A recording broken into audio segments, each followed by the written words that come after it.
It's easy to keep coming back to the same question while playing Killing Floor 3, where's the rest of it? Hacking and slashing through waves of mutant clone zombies is a lot of fun, but the latest in this survival shooter series currently comes off more like an early access launch than a full release. Whether you like to play online or if you just prefer to go it alone, Killing Floor 3's singular survival mode is generally a good time, but it's also a much simpler, more tightly woven shoot 'em up compared to its predecessors. The weapons and classes it does include are at least a blast to use, and its enemies are perfectly balanced. They're dangerous when you let them swarm you, but boy do they die good. But all this fast-paced action loses its luster once you've seen everything it has to offer, which doesn't take long.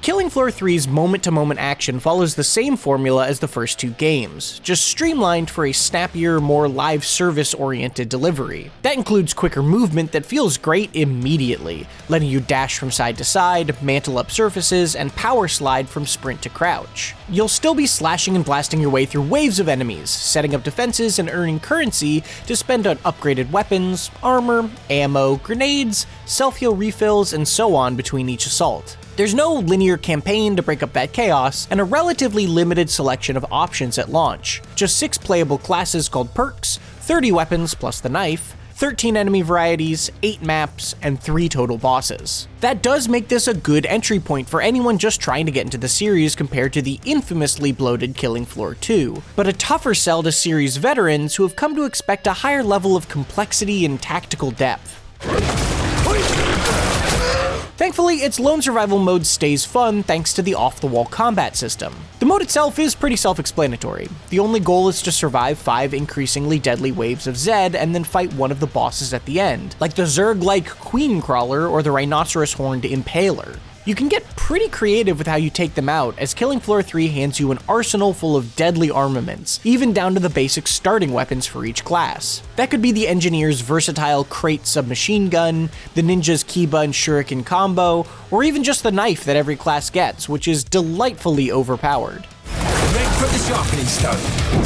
There are always a few other tactical considerations at play too, adding layers of variety to the carnage. For example, timing your special ability, like the Ninja's shocking Heavy Ken or the Medic's area denying and team healing Sanctum, so that you can use it on more powerful opponents like the Scrake or the Siren, or landing enough headshots at the right moment to activate Zed Time, aka Sparkling Slow-Mo, to make wave after wave of these satisfying to kill enemies pass by pretty quickly. Class interplay in multiplayer, while still pretty simplistic on paper, can also get interesting when it works well. For instance, the sharpshooter can turn a group of foes into ice sculptures with her cryo grenade, so the ninja can quickly get in and shatter them with his sword.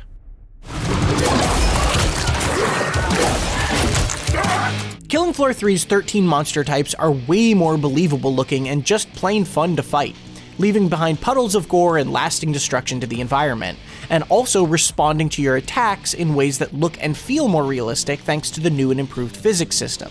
They die quickly enough to make you feel powerful, but the real challenge is in making sure you manage your resources like ammo, health, grenades, trade tools, and your class's special ability, while providing enough of a fight to keep them from overwhelming you in numbers. Acid-spewing bloats and sonic boom-launching sirens seem to show up way more often now, as do most of the other sub-boss type enemies, including the series' classic Skrakes, which now don cybernetic augmentations, heavy armor, and a fearsome combination of chainsaws and grappling hooks. Just be prepared for a lot of realistic-looking blood effects. More Zed blood flows across your screen in any given frame than water in a typical Final Fantasy X cutscene.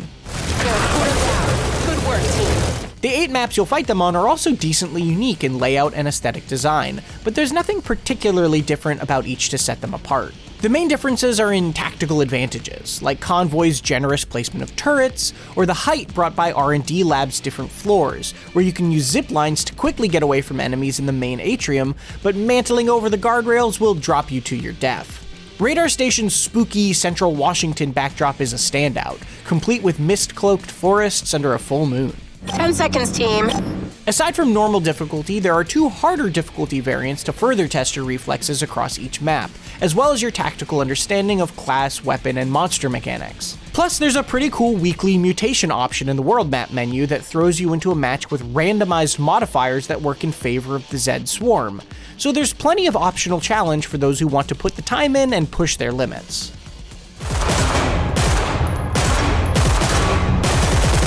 The 6 classes are distinct enough that playing each one feels like a meaningfully different experience. You've got the versatile small arms wielding commando, pyrotechnics obsessed firebug, crowd controlling sharpshooter, close quarters combat focused ninja, utility and heavy weapons savvy engineer, and a medic who wields SMGs that shoot healing darts. These classes are pretty standard fare on the surface, and it's nice that you can mix and match weapons between them, but they all feel unique thanks to meaningful skill progression, as well as their special abilities and unique grenades. Each one also starts with a different trade tool. For instance, the engineer has the multi-tool, which can conveniently activate points of interest around the map, like automated turret installations, armor lockers, and zipline routes. Meanwhile, the medic starts with a syringe bag, which allows your teammates to load up on an extra self-heal syringe mid-battle instead of waiting to buy them at the end of a wave.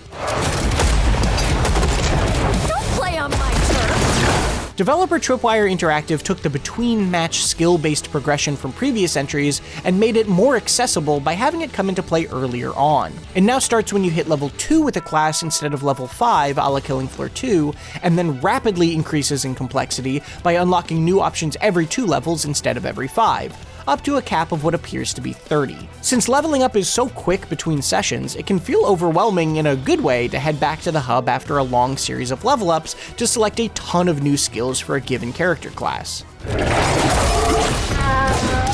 Skills provide modest bumps in tactical performance in various areas, each one pushing your character in the direction of a specific playstyle, but never doing so much as to completely redefine a class's appearance or role. For example, the ninja is a clear predecessor to Killing Floor 2's Berserker, wielding melee weapons like the kiba, shurikens, and the dual katanas, while exploiting enemy movements with shock traps. You can deck him out to heal himself by landing parries, while increasing the damage of his heavy attacks, which encourages you to stick to his starting kiba weapon longer, rather than invest in his bow or tanto weapons at the trader between waves. You could then build your sharpshooter to be the exact opposite, with skill progression that positions her as a stationary combatant by, for instance, giving her boosts to damage while crouching in place or freezing enemies with her cryo grenade. This makes her tactically advantageous no matter which weapon she's using, just as long as you keep her away from the action. This is a great amount of meaningful choice, letting you decide how you want to engage with the carnage ahead of time without getting lost in the skill menu. That said, there is a weird bug that causes the UI to completely lock up whenever you hover above a skill choice for too long, forcing you to completely reboot your game. Class customization may feel deeper than before, but it comes at the expense of Killing Floor 3's weapon progression system. The main gripe is that the tier system feels completely backwards. There's both persistent progression and mid-match progression to consider. Persistent progression takes place in the hub area, where you use the armory system to set up custom weapon loadouts for each class, which exist in addition to fully decked out default weapon loadouts that are immediately accessible mid-match, assuming you earn enough currency in a given match to afford those upgrades. Those predetermined weapons scale from gray to purple, but the tier system only seems to make sense when you consider default loadouts. The basic weapons you start with can be permanently upgraded in the armory to extremely powerful levels, and it only takes a match or two to earn enough crafting resources to do so. The higher tier weapons do offer a boost compared to the default loadouts for lower tier weapons, but the upgraded starter weapons consistently outperformed the expensive purple tier gear you have to save up for. This can make each match's mid-game progression feel dull, since the expensive stuff you're meant to be working toward feels like a downgrade at that point. I advise you not to inhale too deeply. One never knows. Similar to Killing Floor 2's objective mode, which is absent in the third outing, there are some basic side missions to complete for extra story flavor bits that are built directly into the survival mode. Those missions have objectives like run 2,000 feet, scan all the cargo crates at a location on X map, or kill 10 of X enemy type. You probably get the gist by this point. These reward crafting supplies, battle pass points, and experience points that can later become useful when unlocking crafted weapon mods, battle pass rewards, and class skills in the hub. It's also worth noting that you can get more crafting supplies by taking out random pieces of equipment, like surveillance cameras and vending machines, which is a small but fun touch. The well-designed Stronghold hub area gives you a place to relax between matches that genuinely feels like you're part of Killing Floor 3's world, but it's also where you'll encounter the usual live service stuff that comes with modern multiplayer shooters. Here you can set up cross-platform multiplayer, which is a welcome inclusion that works well. And then there's also the microtransaction store.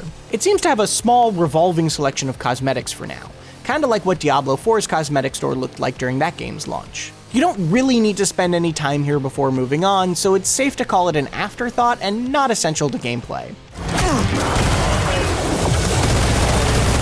Speaking of live service checklists, there's also a season pass and limited cosmetic customization for your characters. You can only change your headgear and armor skins, nothing else. Just expect to spend the equivalent of $5 for 500 in-game store points for aesthetics that don't really matter or differentiate your character too much. Are these microtransactions burdensome? Probably not. Marginally annoying? Definitely.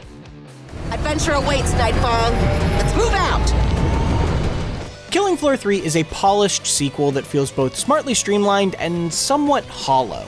Its co-op shooting feels great, the classes are distinct, and blasting through Zed hordes together with teammates is a good time while the fun lasts. But with only 8 maps, 6 classes, and a backwards weapon progression system that's already in need of some tweaking, this comes across more like a solid early access build than a full release. The foundation is there, and if Tripwire keeps adding content like it did with Killing Floor 2, this could become something special. Right now though, there's at least enough for a weekend's worth of fun.